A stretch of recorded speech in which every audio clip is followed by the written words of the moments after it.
Actively learn in the AP Literature classroom. One of the things I quickly learned when I began teaching advanced placement literature is that when students are perceived as advanced in literacy, teachers often stop talking to them about how to read complex text. We ask them to make inferences and write literary analysis, but as we give them more and more difficult texts to read, we stop talking to them about how to make meaning in those texts. While many AP students certainly are quite capable of comprehending and analyzing very challenging texts, others in my AP classes are struggling with basic understanding, much less the inferences necessary for competent analysis. Actively Learn is an excellent platform for supporting students, especially for differentiation, in an AP classroom. Close reading of an excerpt of prose or of poetry comprises 83% of the AP Literature exam, and thus is a key component of the course. This is a transferable skill that has endurance and leverage, as well as providing readiness for students in subsequent areas of study. The AL platform is designed to work with small pieces of text and enables the teacher to set up questions throughout the text. Students cannot move beyond that portion of the text until the question has been answered. As a result, students return multiple times to that portion for focus. Actively Learn, you mainly had to focus on one article at a time. So you had specific text and then a question to go along with it.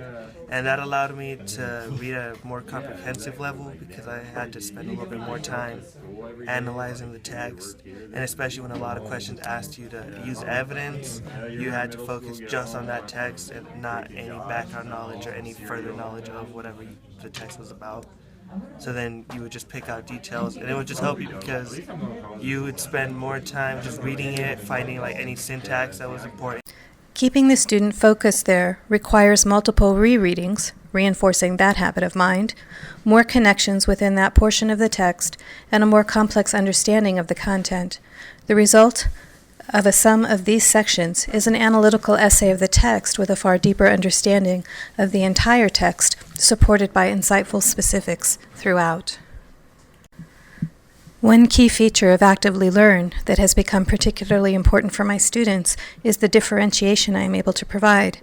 The ability to choose students on the roster and then provide extra support via comments for those students made a huge difference.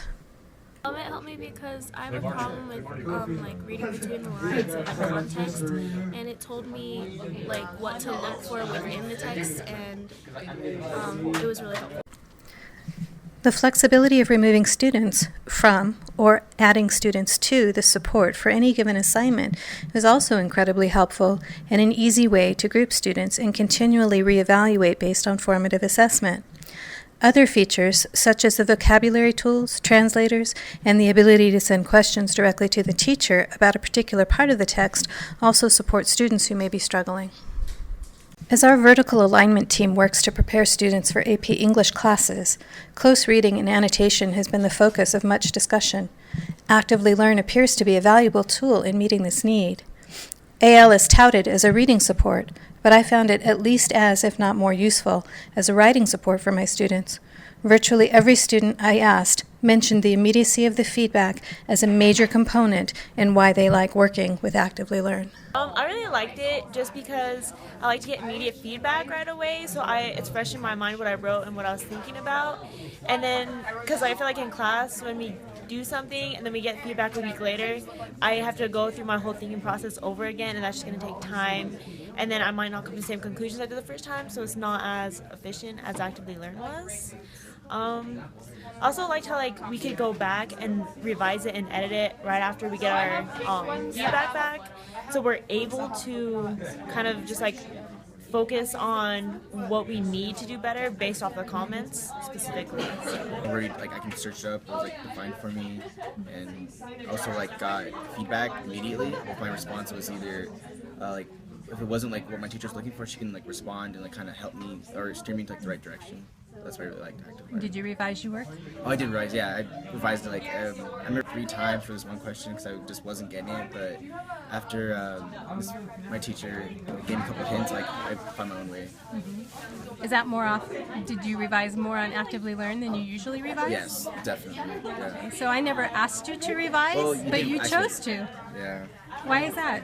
Because you knew I could make my work better. Like give me some potential. I just wasn't seeing a little help getting there. Our teacher, Miss Fox, she was able to give feedback on our answers to each part, and if it was proficient or if it needed more work, she'd be able to send us a note and then have us go deeper into our thinking. And that really helped with the writing piece because it allowed me to think of how to go in further into my thoughts. Did you end up doing revisions on your work? I did. Okay. So I never gave you directions to revise your work, but you chose to do that anyway.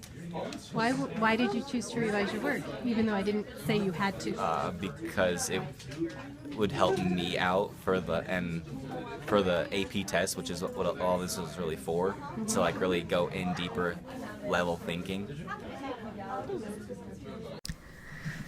Though I never gave specific instructions that work needed to be revised, almost without exception, every student revised his or her work, usually multiple times.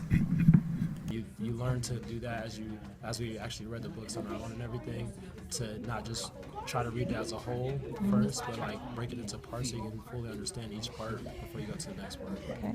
And then how about your writing?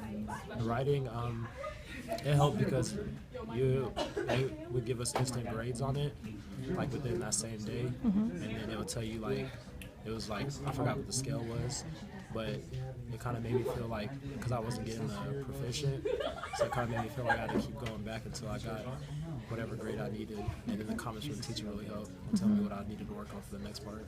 How many times, if you think back to some of those posts, how many times do you think you revised a post? Probably like 3 or 4. Did you ever revise your regular writing that much? No, not until that. So what do you think the difference was in terms of revising? Well, it was not only the comments were more specific to each of my posts, but it was back fast enough so I could remember where I was going with it and try to go deeper into where my logic was at. Okay. Anything else about it? Thanks. Student self-reflection is a key element in learning, and Actively Learn's poll feature supports formative assessment. The poll I used asked students to reflect on their ability to analyze and write about syntax for author's purpose. Not only does this provide the student the opportunity to reflect on his or her own learning, it also shows me the pulse of the class as a formative assessment for what my next instructional steps can be. It supports differentiation as well as the results of these two polls clearly show. My first hour was ready for some more practice, perhaps with peer support, while my second hour needed more demonstration and instruction on how to find and write about syntax. While I might make an educated guess about this based on the strengths and struggles of sixth hour, I now have data to support this, both their student work and their own assessment. A final piece that I appreciate is the ability to see the time that students put into their work. In a student conference, particularly with a student who is not progressing well, this can be a valuable indicator. If no time is being spent on reading and writing, and no progress is being made, that's one conversation. If quite a bit of time is being spent, and no progress is being made, the student and I can discuss how that time is being spent to find out what is being done that is ineffective, and look for strategies that might be more effective for that student. I know not every student prefers the structure of an online platform, but for most, Actively Learn seems to provide so many benefits for both reading and writing. Joining the pilot so late, I have had time to only scratch the surface. I have a few students who prefer not to work on technology as a general sentiment, but overwhelmingly, my students have responded positively to Actively Learn for the support it offers. I really hope that I'm able to continue to have it as a resource to see how it best supports our advanced placement students, those who are ready for AP and those who are struggling but want that challenge.